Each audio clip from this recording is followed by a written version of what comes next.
On va présenter un exemple ici qui illustre la différence fondamentale entre le calcul à une variable, ce qu'on a fait dans les premiers chapitres, puis le calcul à plusieurs variables, qui en général est plus réaliste. Dans la vraie vie, lorsqu'on utilise le calcul, c'est très rare qu'on se sert du calcul à une variable. On se sert en général du calcul à plusieurs variables. Alors ici, on a une compagnie qui produit deux types de biens qu'on va appeler des gugus et des gogos pour le besoin de l'exemple. Les profits de la compagnie sont exprimés à l'aide de l'expression 81 plus 16xy moins x à la 4 moins y à la 4. Et ça, c'est donné en milliers de dollars. Puis x et y représentent le nombre de gugus et de gogos qui vendent à chaque mois. Fait que ce sont des profits mensuels. Évidemment, le nombre d'unités est aussi exprimé en milliers de dollars. Et là, on pourrait se permettre, si vous voulez, de donner un nom au profit. C'est une fonction P qui dépend de deux choses. Bon, c'est certain que ça dépend d'autres trucs, mais pour l'instant, on va supposer que ça dépend seulement du nombre d'articles vendus. X et le nombre d'articles Y. La question qu'on pourrait se poser, c'est combien d'articles est-ce qu'on doit vendre à chaque mois pour maximiser les profits si la vente de chaque article ne peut pas dépasser 3000 unités par mois. C'est-à-dire qu'on ne peut pas produire plus que 3000 gugus puis 3000 gogos par mois.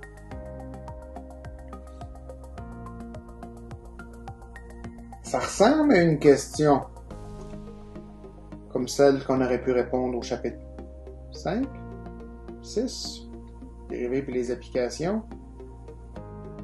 Mais il y a quelque chose de différent. On va remarquer, on va regarder ce qui se passe. Fait qu'on a cette fonction-là à maximiser. On a les restrictions. Le nombre d'articles vendus doit être entre 0 et 3. Et pour les gugus et pour les gogos. On ne peut pas vraiment se servir de la même marche à suivre que celle qu'on a vue au chapitre 6 parce que la vente de gugus et la vente de gogos ne sont pas reliées. A priori, ces choses-là arrivent de façon indépendante. Il n'est pas possible d'éliminer une des variables. Il nous manque une relation entre x et y. Je ne sais pas si vous pouvez vous souvenir, quand on avait fait l'exemple de l'enclos et de l'amas, là, à un moment donné, on cherchait à maximiser la superficie de l'enclos. On voulait avoir la valeur maximum du produit des dimensions x et y. Puis c'était soumis à la contrainte que le périmètre, c'est-à-dire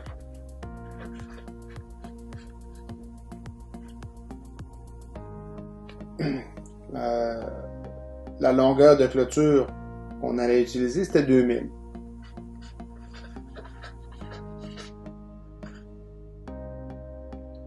Puis on avait seulement besoin de mettre le périmètre sur 3 des côtés de la clôture parce que le 4e côté, c'est un escarpement. Cette relation-là, celle qui nous dit qu'on a 2000 mètres de clôture, c'est ça qu'on va utiliser pour paramétrer, pour faire le périmètre de l'enclos. On en profitait, on s'en servait pour isoler x, par exemple. Donc on écrivait x est égal à 2000 moins 2y, et puis on substituait ça ici, et ça nous donnait une fonction qui était seulement une fonction d'une variable.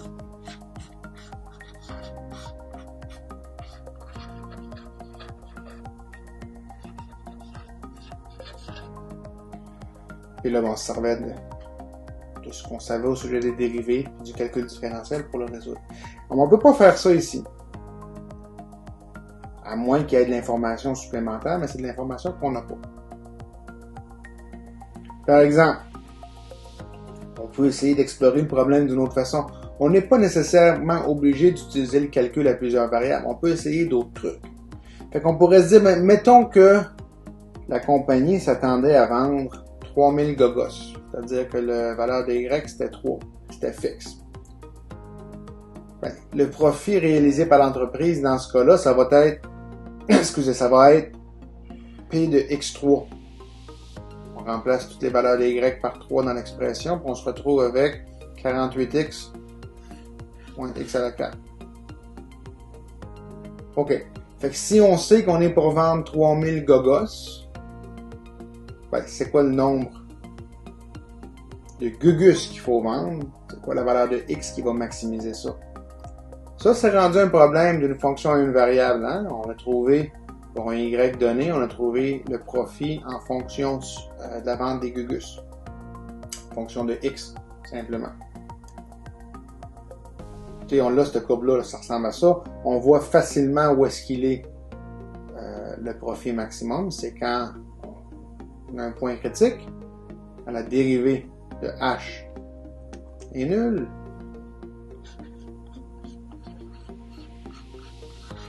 C'est le point qui se trouve à peu près ici. On peut trouver sa valeur exacte parce que la dérivée, on sait la calculer là.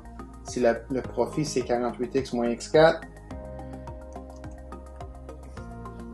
la dérivée c'est 48 moins 4x cube, puis il y a un seul point critique, on l'obtient quand on pose h' est égal à 0, 48 moins 4x cube égale 0, donc x est égal à 12 à la 1 tiers. Fait que la racine cubique de 12 qui est à peu près 2,29. Hein, puis ça correspond, on voit là, c'est à peu près 2,29 ce point ici. Là.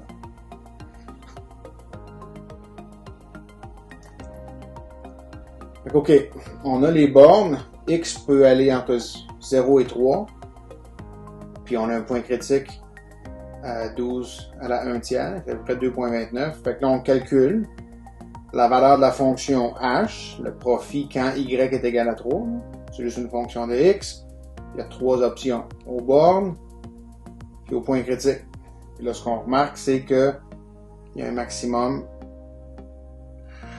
dont la valeur est 82,42 quand x est égal à 2,29.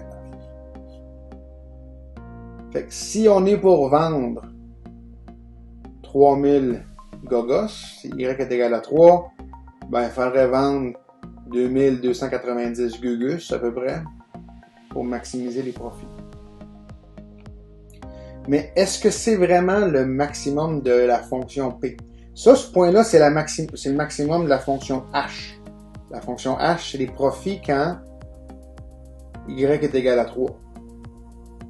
Mais en général, pour les profits, y pourrait être n'importe quoi, c'est pas obligé d'être égal à 3. Fait que mettons qu'au moins, mettons qu'à la place de s'attendre à vendre 3000 gogos, mettons que y n'était pas égal à 3, on va dire qu'on s'attend à vendre 1000 gogos. Y est égal à 1. Dans ce cas-là, le profit qui est réalisé par l'entreprise, c'est plus la même fonction. C'est plus la fonction h de x. Ce serait la fonction g de x qui se trouve être les profits lorsqu'on vend x gugus, étant donné qu'on a vendu 1000 gogos, ou on s'attend à vendre 1000 gogos. Y est égal à 1. Et là, ben, si on remplace ça dans l'expression pour le profit, on se retrouve avec une expression différente. Les profits qu'on fait pour la vente de x gugus sont pas les mêmes si on a vendu 1000 gogos à la place de 3000 gogos. Si y est égal à 1 à la place d'être égal à 3.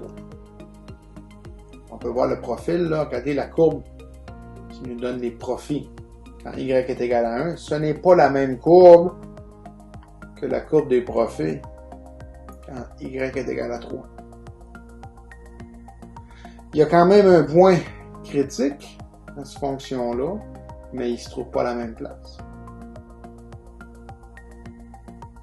C'est OK. Ben, on va le trouver, le point critique. C'est une fonction d'une variable. On a juste besoin de trouver la dérivée de g. La dérivée de g, c'est 16 moins 4 à la x. 4 fois x à la 3. Puis quand s est égal à 0, c'est égal à 0 quand 16 moins 4x cube est égal à 0, c'est-à-dire quand 16 est égal à 4x cube, ou donc quand x c'est la racine cubique de 4, qui est à peu près 1,59. Fait que là, on rajoute les bornes, puis on va trouver le maximum de la fonction g. On rajoute les bornes, quand on calcule la fonction, on a un profit de 80. Si on vend absolument aucune gugus, 1000 gogos, un profit 47. Si on vend 3000 gugus puis 1000 gogos, et un profit de 99,05 si on était pour vendre à peu près 1590 Gugus, puis 1000 Gogos. La fonction G admet un maximum. C'est pas le même maximum, ça ne donne pas la même valeur maximale. Hein, ici, on a 99.05 dans ce cas-là, alors qu'auparavant, on avait 82.42.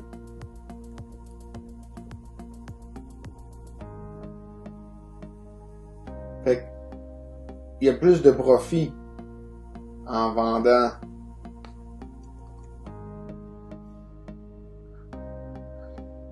si j'ai renversé les signes, ça faudrait que ça soit ici, c'était XP, en vendant 1.59 pour la valeur de XP, 1 pour la valeur de Y, à la place de 3 pour la valeur de Y,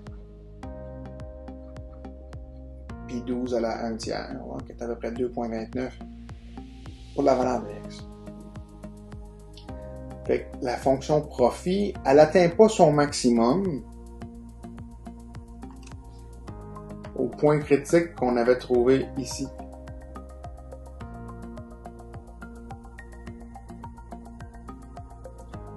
C'est facile, d'abord son maximum, on l'a trouvé, c'est que c'est ici. Quand X est égal à 1.59, puis Y est égal à 1. Mais là, vous pouvez jouer le même jeu, puis sans doute essayer de trouver une autre place où, pour un autre nombre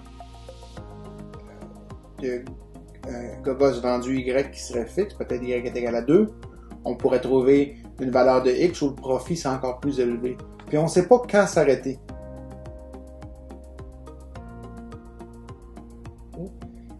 Quand on essaie de résoudre un problème de calcul multivariable et qu'on est réduit à faire des problèmes de calcul à une variable, ben on n'a pas moyen de déterminer si on a vraiment atteint le maximum. Il manque d'informations. Ben, il y a quelque chose d'autre qu'on peut faire, c'est ce qu'on va discuter dans les sections suivantes.